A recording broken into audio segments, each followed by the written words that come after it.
माँ तू सबसे प्यारी है, माँ तू जग में न्यारी है। माँ तू सबसे प्यारी है, माँ तू जग में न्यारी है। अपने आंचल में रखना, अपने आंचल में रखना। हमें वरदानों से भरना। माँ तू सबसे प्यारी है, माँ तू जग में न्यारी है। माँ तू सबसे प्यारी है, माँ तू जग में न्यारी है। पिता, पुत्र और पवित्र आत्मा के नाम पर आमीन। आप सबों को जय यीशु।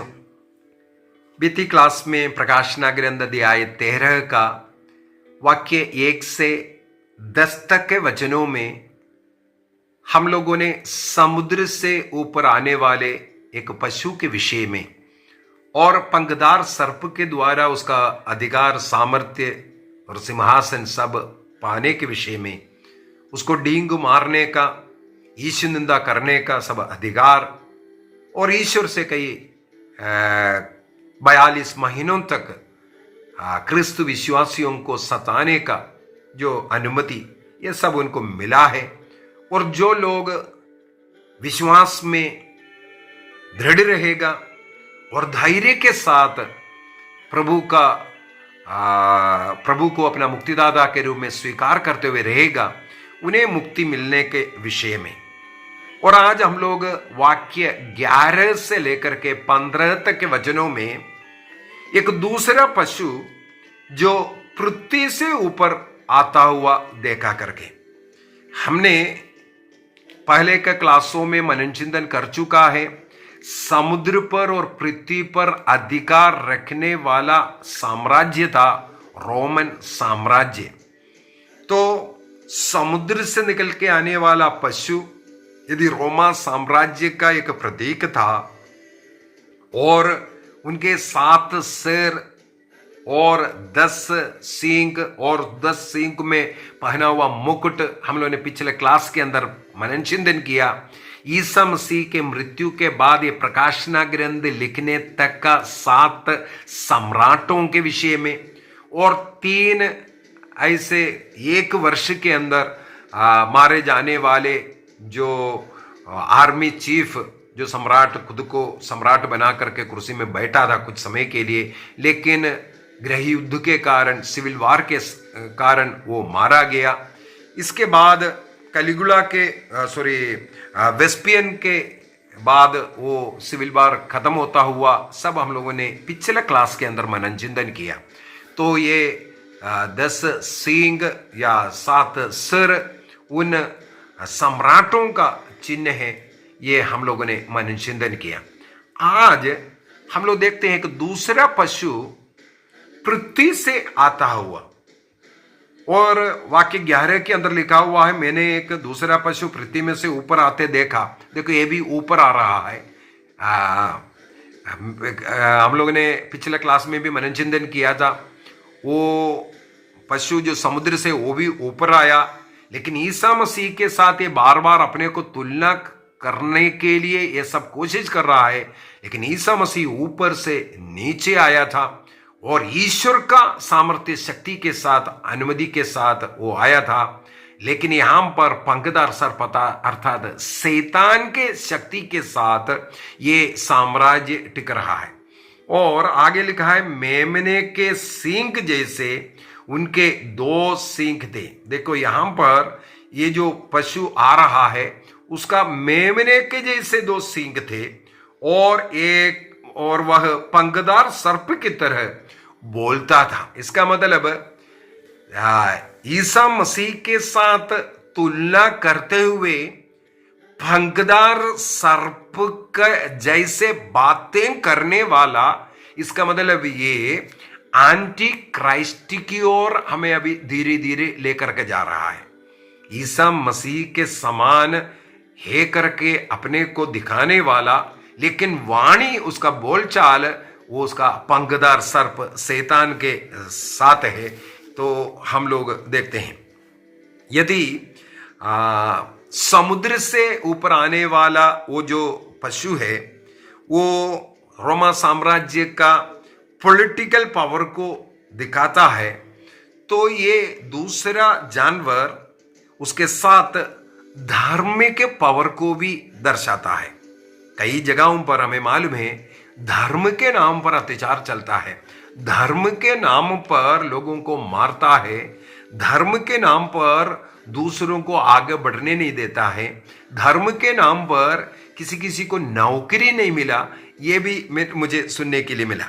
तो धर्म के नाम, धर्म का वो जो पावर या उसके विरोध करने वाले शासक लोग, इसके बाद जो एंटी क्राइस्ट के रूप में झूठा नबी के विषय में प्रकाशना ग्रंथ आगे भी हम लोगों को मिलेगा, अध्याय 16 के अंदर भी हम लोगों को झूठा जो नबी है उसके विषय में, अध्याय 19 के अंदर भी झूठे नबी के विषय में, यहाँ पर भी इस प्रकार थोड़ा जो झूठा नबी के रूप में या एंटी क्राइस्ट के रूप में उड़ करके आने वाला, और जैसे पहला पशु को जो अधिकार मिला है उसी प्रकार जो इस पशु को भी अधिकार देता हुआ वाक्य 12 के अंदर, वह पहले पशु के निरीक्षण में उसके समस्त अधिकार का उपयोग करता है। ये जो पशु जो पृथ्वी से निकल करके आया, पहले पशु के निरीक्षण में उसका अधिकार को इस्तेमाल करने वाला, इसका मतलब है ईसा मसीह के समान दिखने के लिए कोशिश करता है, लेकिन वो एंटी क्राइस्ट बनकर क्रिस्त के विरोध करने के लिए पंखदार सर्प का बोली और जो पहला जो जानवर है पशु है उसका अधिकार ये अपना अधिकार बनाता है। वह पृथ्वी और उसके निवासियों द्वारा पहले पशु की जिसका संघातिक घाव अच्छा हो गया था पूजा करवाता है।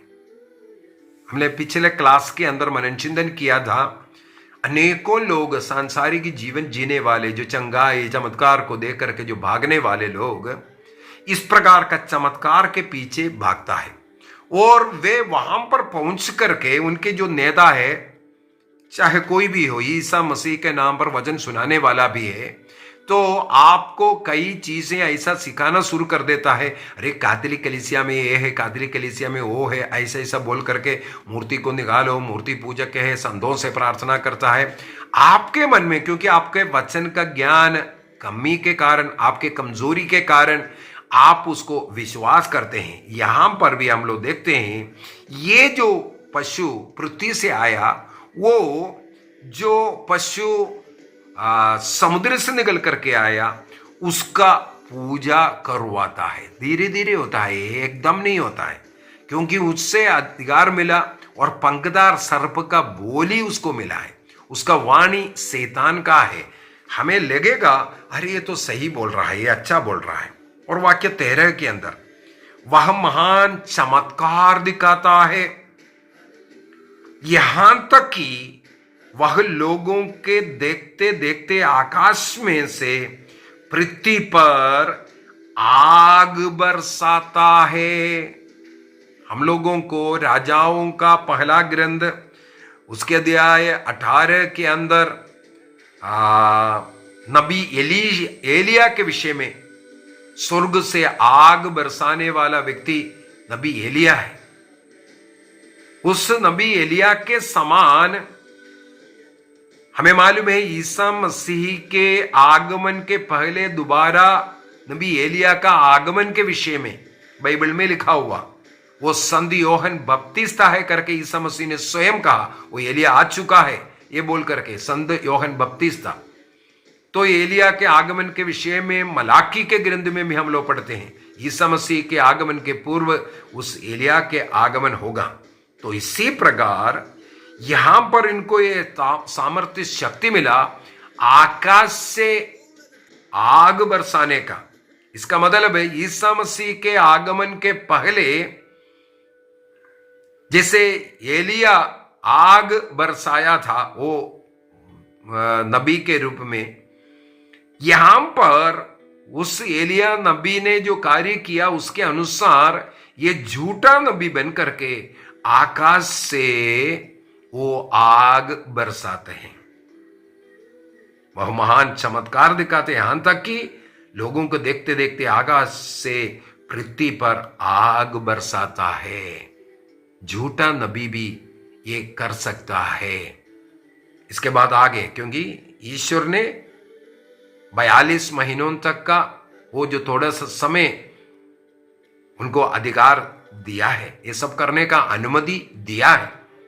इसके बाद वाक्य 14, पशु के निरीक्षण में उसको जिन चमत्कारों को दिखाने की अनुमति मिली है उन चमत्कारों द्वारा वह पृथ्वी के निवासियों को बहकाता है। मैं और ज्यादा नहीं बोलूंगा।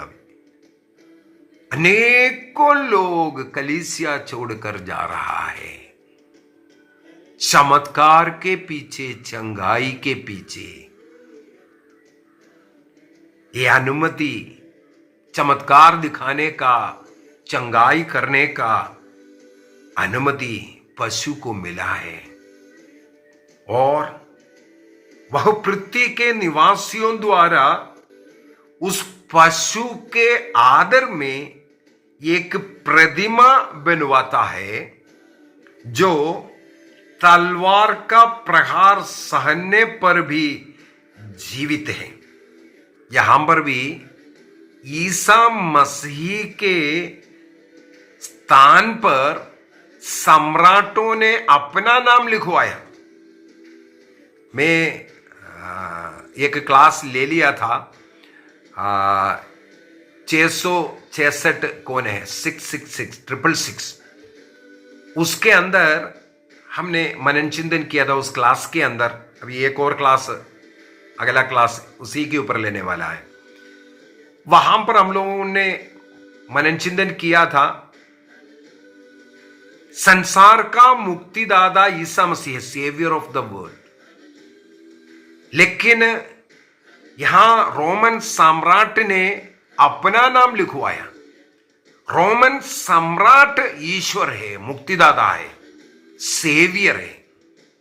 ये लिखवा करके अपना तस्वीर छिपा करके उनकी आराधना करना, उनके मूर्ति बना करके उसकी पूजा करवाने वाला। यहां पर उसके विषय में वाक्य 15 में उसे पशु की प्रतिमा में प्राण डालने की अनुमति मिली। वाह! इसके बाद उसके फलस्वरूप वह प्रतिमा बोल सकी और उन सबों को मरवा देती थी जो पशु की प्रतिमा की आराधना नहीं करते थे।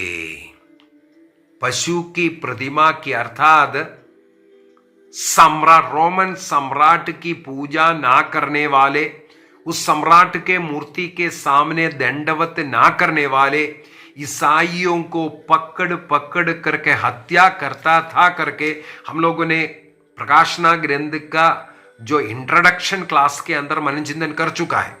विशेषकर जितने जो सम्राट लोगों ने रोमन साम्राज्य के अंदर विशेष 15 सम्राटों का नाम हम लोगों ने मनन चिंतन किया था, जो सबसे ज्यादा ईसाई धर्म के ऊपर अत्याचार करने वाले, और उनको एक ही चीज चाहिए था, ईसाई धर्म को छोड़ो, ईसा मसीह का नाम नहीं लेना है, सम्राट हमारा ईश्वर है, सम्राट को ईश्वर मान करके उनका पूजा करना। इसलिए रोमन साम्राज्य के अंदर सम्राटों का मंदिर भी बनवाया था।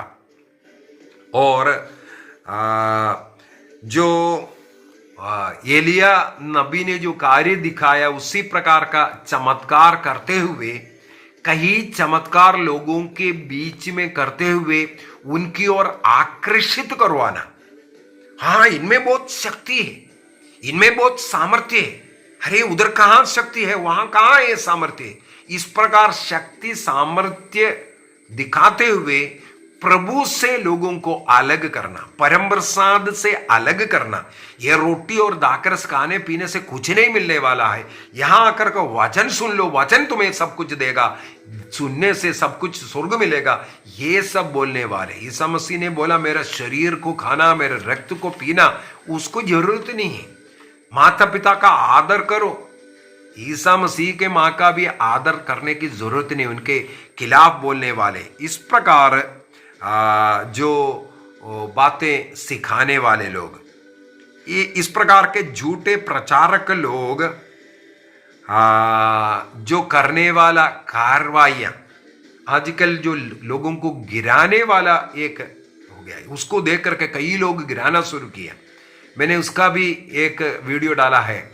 गिराने वाली आत्मा वो ईश्वर की आत्मा नहीं, पवित्र आत्मा नहीं, वो दुष्ट आत्मा है। लेकिन उसको गिरने के लिए बहुत लोग जाते हैं और बोल रहे अरे इस भाई को बहुत शक्ति है, बहुत सामर्थ्य है, इनको हाथ लगने के साथ सब गिर जाता है करके बोलता है।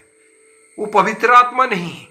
गिराने वाली आत्मा शैतान की शक्ति है, शैतानी आत्मा। तो इस प्रकार के चीजें दिखा दिखा करके, है ना, वो जो मूर्ति बनाना, उसके आराधना करवाना, और उस मूर्ति को इस प्रकार का एक शक्ति भी उस जानवर को दिया है, पशु को दिया है। उस मूर्ति जो है वो बोलने भी लग गया। मूर्ति बोलना हम लोगों ने पिछले क्लासों में भी मनोचिंतन किया।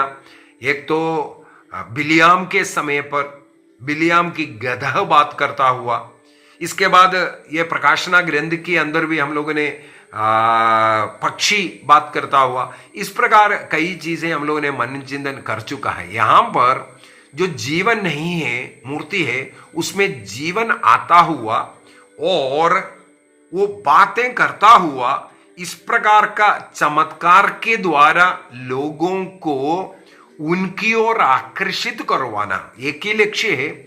सत्य कलीसिया से, मसीह के शरीर से अलग करवाना उनका लक्ष्य। इसके बाद उनके इशारों पर वो चलेगा, वो जो वो बोलेगा उसके अनुसार फिर करना शुरू करेगा, क्योंकि इनके द्वारा इस शैतान ने जो दिखाया हुआ वो जो चमत्कार में वो आकर्षित हुआ। और अगले क्लास के अंदर मैं फिर से आगे इसको इस जानवर के विषय में बताने वाला हूं, क्योंकि एक लंबा क्लास और थोड़ा सा लेना है।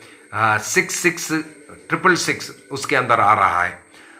वाक्य 18 तक जो वचनों में वो 666 का प्रकाशना ग्रंथ 13 का जो 18वां वाक्य के अंदर आता है 666, उसके विषय में आना है। इसलिए 16-17 का जो वचन को भी उस वहां पर हम लोग लेंगे।